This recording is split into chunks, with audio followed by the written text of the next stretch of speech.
चेन्नई के महाबलीपुरम में भारत की G20 की अध्यक्षता के अंतर्गत महिला W20 की बैठक को केंद्रीय महिला कल्याण एवं बाल विकास मंत्री स्मृति ईरानी ने किया संबोधित। भारतीय जनता पार्टी के राष्ट्रीय अध्यक्ष JP नड्डा ने पंचकुला में मुख्यमंत्री मनोहर लाल से की मुलाकात। पार्टी के महाजनसंपर्क अभियान सहित अनेक महत्वपूर्ण मुद्दों पर हुई चर्चा।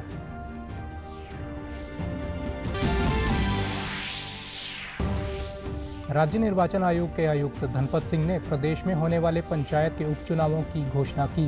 9 जुलाई को 1958 पंच और 18 सरपंचों के पदों के लिए होगा मतदान। और करनाल में निपुण हरियाणा मिशन के अंतर्गत राज्य स्तरीय जनभागीदारी सम्मेलन का किया गया आयोजन। शिक्षा मंत्री कमलपाल गुर्जर ने कहा, खेल खेल में पढ़ाई के साथ बच्चों का हो रहा है सर्वांगीण विकास।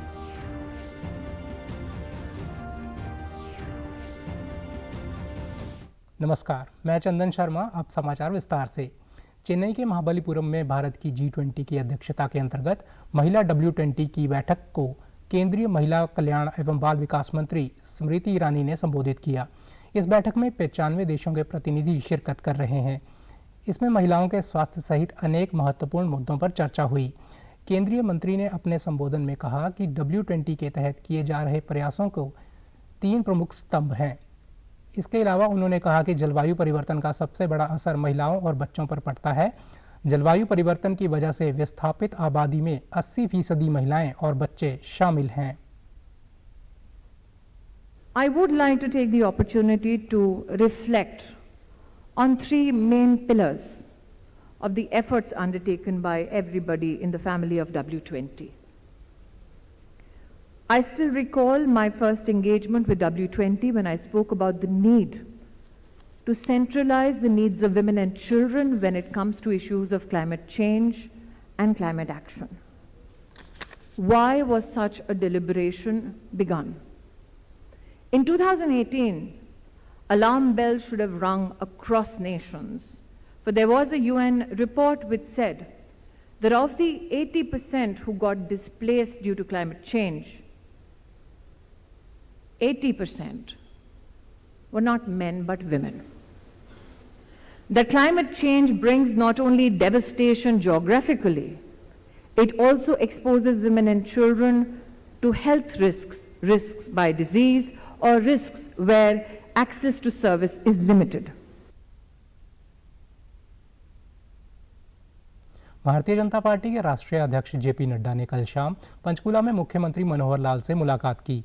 इस दौरान मुख्यमंत्री ने राष्ट्रीय अध्यक्ष को पार्टी द्वारा केंद्र सरकार के कार्यकाल के 9 वर्ष पूरे होने पर प्रदेश में चलाए जा रहे महाजनसंपर्क अभियान सहित अनेक मुद्दों पर विस्तार से जानकारी दी। प्रदेश में भारतीय जनता पार्टी और जननायक जनता पार्टी के गठबंधन को लेकर भी चर्चा की गई। इसके अलावा आगामी लोकसभा और विधानसभा चुनाव की तैयारियों पर भी चर्चा की गई। गौरतलब है कि केंद्र सरकार की नीतियों और जन कल्याणकारी योजनाओं की जानकारी आमजन तक पहुंचाने और उनसे फीडबैक लेने के लिए भाजपा द्वारा देश भर में महाजनसंपर्क अभियान की शुरुआत की गई है। भारतीय जनता पार्टी के राष्ट्रीय अध्यक्ष JP नड्डा ने अपने चंडीगढ़ के 2 दिवसीय दौरे के दूसरे दिन अंबाला से सांसद रहे स्वर्गीय रतनलाल कटारिया के निवास स्थान पर पहुंचे। JP नड्डा ने स्वर्गीय रतनलाल कटारिया को श्रद्धांजलि अर्पित कर उनकी पत्नी और परिजनों से मुलाकात कर उन्हें सांत्वना दी। इस दौरान JP नड्डा ने कहा कि रतनलाल कटारिया के जाने का हमें बहुत दुख है। ईश्वर से प्रार्थना करता हूं कि परिजनों को इस अपूर्णीय क्षति सहने की शक्ति प्रदान करें। JP नड्डा ने कहा कि रतनलाल कटारिया ने एक तपस्वी की तरह देश, समाज और पार्टी की सेवा की। उनके बताए रास्ते पर हम पार्टी को आगे बढ़ाएं और उनके जीवन से लाखों कार्यकर्ता प्रेरणा लें। यही उनके लिए सच्ची श्रद्धांजलि होगी। रतनलाल कटारिया जी जिस तरीके से उन्होंने अपना जीवन देश के लिए, समाज के लिए और पार्टी के लिए लगाया, वह हम सबको प्रेरणा देता है। पूरी तत्परता से, पूरी लगन से एक तपस्वी के रूप में उन्होंने समाज की, देश की, पार्टी की सेवा की। हमेशा उन्होंने मुझे एक दोस्त की तरह समझा और इसलिए मुझे भी यह महसूस होता रहा कि कटारिया जी हमारे साथी भी हैं, मार्गदर्शक भी हैं और पार्टी के लिए तत्पर होकर के काम करने वाले हैं। आज उनके परिवार से मैं मिला हूं। सबसे पहले तो शोक संतप्त परिवार और हमारी पार्टी के सभी लोग जो इस घटना से दुखी हैं, उन सबको हमने ईश्वर से प्रार्थना करता हूं कि इस दुख भरी घड़ी में उनको हिम्मत दे, और दूसरा उनके बताए रास्ते पर हम चलें, पार्टी को आगे बढ़ाएं और हमारे लाखों कार्यकर्ता उनके जीवन से प्रेरणा लें। यही उनके लिए सच्ची श्रद्धांजलि होगी। राज्य निर्वाचन आयोग के आयुक्त धनपत सिंह ने प्रदेश में होने वाले पंचायत के उपचुनावों की घोषणा की। उन्होंने आज पंचकुला में एक पत्रकार वार्ता को संबोधित करते हुए बताया कि 9 जुलाई को पंचायतों के उपचुनाव के लिए मतदान करवाए जाएंगे। आज से जिन स्थानों पर चुनाव होने हैं वहां चुनाव आचार संहिता लागू कर दी गई है। राज्य चुनाव आयुक्त ने बताया कि 1958 पंच, 18 सरपंच, पंचायत समिति की 5 सीटों और जिला परिषद की 2 सीटों के लिए उपचुनाव होगा। पंच का चुनाव मैनुअल होगा, बाकी सभी चुनाव ईवीएम से होंगे। उन्होंने बताया कि 21 जून से 26 जून तक नामांकन की प्रक्रिया सुबह 10 बजे से दोपहर 3 बजे तक होगी। 9 जुलाई को सुबह 7 बजे से शाम 6 बजे तक पंचायतों के उपचुनाव होंगे। पंचायतों में सभी जिले हैं इसमें इन्वॉल्व, 22 के 22 जिले इन्वॉल्व हैं और 18 सरपंचेज हैं, 5 मेंबर हैं पंचायत समितिज के और 2 मेंबर जिला परिषद के हैं। नोटिस की डेट होगी वो 15/6/2023 यानी आज से। डेट्स जिस दिन नॉमिनेशन पेपर्स प्रेजेंट किए जाएंगे 21/6 बुधवार वेडनेसडे से 26/6 मंडे तक, संडे को छोड़ के 10 बजे से 3 बजे तक नॉमिनेशन पेपर लिए जाएंगे जो भी कैंडिडेट्स इंटरेस्टेड हैं। Date by which affidavit declaration shall be furnished by the candidates in form 4A to the concerned returning officer as per rule 27। ये वही डेट्स रहेंगी जो नॉमिनेशन की डेट है, साथ साथ उसमें एफिडेविट और डिक्लेरेशन भी नॉमिनेशन पेपर के साथ देने होते हैं। जो नॉमिनेशन पेपर्स की स्क्रूटनी होगी वो 27/6 ट्यूसडे को 10 बजे से ऑनवर्ड्स रहेगी। जहाँ पर चुनाव आवश्यक हुआ वो 9 जुलाई 2023 को संडे को चुनाव करवाएंगे। टाइमिंग ऑफ पोल लोगों को पूरा समय मिले, 7 बजे सुबह से लेके शाम को 6 बजे तक पोल रहेगा। करनाल के डॉक्टर मंगल सेन ऑडिटोरियम में निपुण हरियाणा मिशन के अंतर्गत राज्य स्तरीय जन भागीदारी सम्मेलन का आयोजन किया गया, जिसमें प्रदेश भर से 1000 से अधिक शिक्षकों और शिक्षा से जुड़े अधिकारियों ने भाग लिया। सम्मेलन का उद्घाटन करने के उपरांत शिक्षा मंत्री कंवरपाल गुर्जर ने कहा कि इस मिशन के तहत प्रदेश में 2000 से अधिक स्कूलों का संचालन किया जा रहा है, जिसमें बच्चों के सर्वांगीण विकास के लिए बेहतर प्रयास किए जा रहे हैं। खेल खेल में बच्चों को शिक्षा दी जा रही है, जिसके अच्छे परिणाम भी सामने आ रहे हैं। हमने भी हरियाणा में निपुण हरियाणा के नाम से इस प्रकार का प्रोग्राम चलाया और केंद्र सरकार का जोर था कि मैथ में और हिंदी में बच्चों को इस प्रकार की पूरी जानकारी होनी चाहिए उनको, तो लेकिन हमने उसके साथ साथ इंग्लिश को भी उसमें जोड़ दिया और हम उसमें सारा का सारा काम कर रहे हैं ताकि इस प्रकार की कोई प्रॉब्लम बच्चों को ना आए। और खेल खेल में बच्चों को, जैसा आपने भी सारी हमारी प्रदर्शनी देखी, ये सारा का सारा जो काम किया वो सारा हमारे टीचरों ने काम किया और खेल खेल में बच्चों के लिए इंटरेस्टेड बनाने के लिए इंटरेस्टिंग होए ताकि बच्चों को कोई इस प्रकार की दिक्कत ना हो। तो इस प्रकार का एक कार्यक्रम की शुरुआत की और उसमें काफी अच्छे परिणाम सामने आए। कंवरपाल गुर्जर ने कहा कि भाजपा सरकार के 9 साल पूरे होने के अवसर पर देश भर में कार्यक्रम आयोजित किए जा रहे हैं। इसी कड़ी में केंद्रीय गृह मंत्री अमित शाह 18 जून को सिरसा में आ रहे हैं। पूरे हुए तो उसमें हम पूरे देश में जो है हमारा संपर्क अभियान चल रहा है, उसके तहत हम पूरे की पूरी 10 की 10 लोकसभाओं में हम कार्यक्रम कर रहे हैं। ये हमारा सौभाग्य है कि हमें एक कार्यक्रम अमित शाह जी का मिला और वो हम सिरसा में कर रहे हैं और बहुत बड़ी संख्या में लोग वहाँ उनको सुनने। सम्मेलन में आए उत्कृष्ट शिक्षकों को शिक्षा मंत्री ने पुरस्कार देकर सम्मानित किया। पुरस्कृत शिक्षकों ने कहा कि उन्हें इस आयोजन से आगे और बेहतर कार्य करने की प्रेरणा मिलेगी। दिया गया है वो जो पहाड़ों का कंपटीशन हमारा हुआ था, जिसमें आधा पाव, पौना, 1.5, सवा ये पहाड़े थे। यहाँ हमें आकर बहुत अच्छा लगा और इससे हमें प्रेरणा भी मिली है और एक नई ऊर्जा भी मिली है कि माननीय शिक्षा मंत्री महोदय द्वारा हमारा जो सम्मान किया गया, इससे हम नई ऊर्जा और नई स्फूर्ति के साथ, एक नए जोश के साथ हम स्कूल और शिक्षा को और आगे ले जाने का प्रयास और कार्य किया।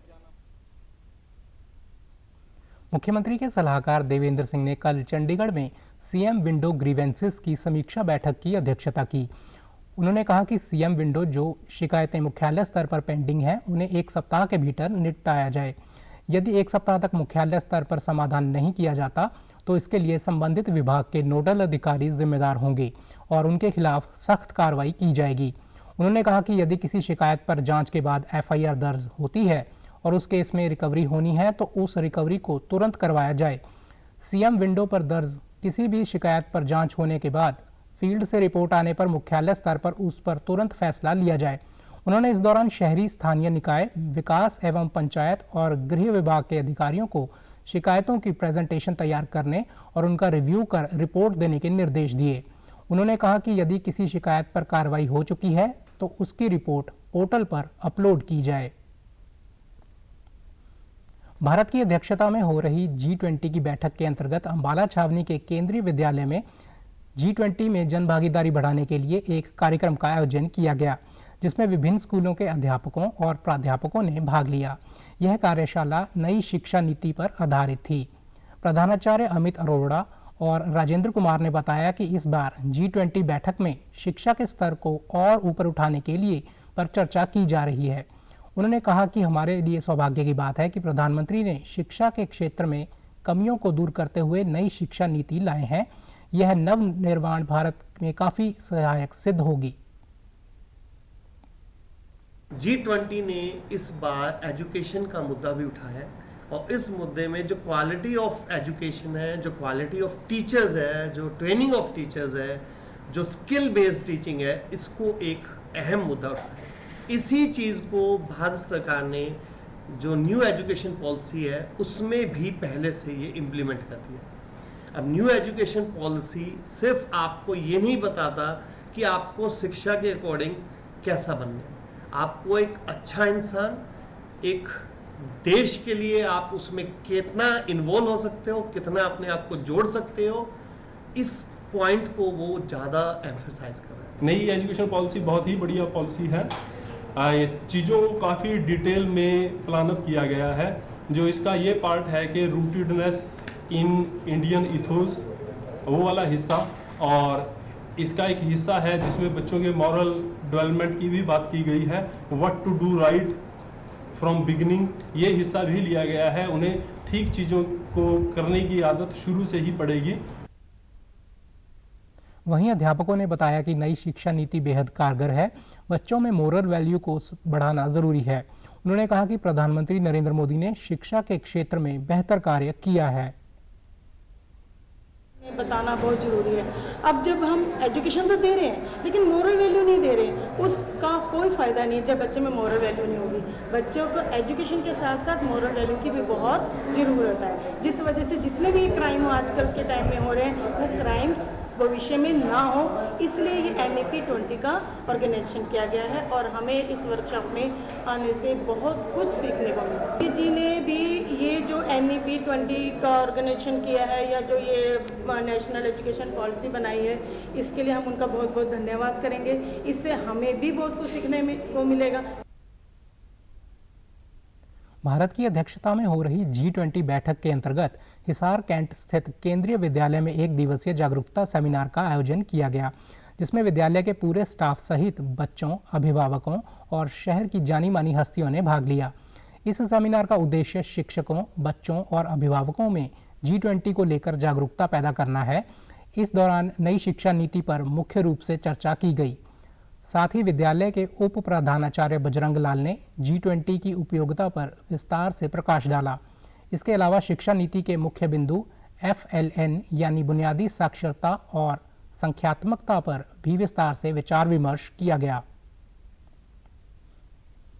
उपराष्ट्रपति जगदीप धनखड़ शनिवार को नई दिल्ली में चौथे राष्ट्रीय जल पुरस्कार प्रदान करेंगे।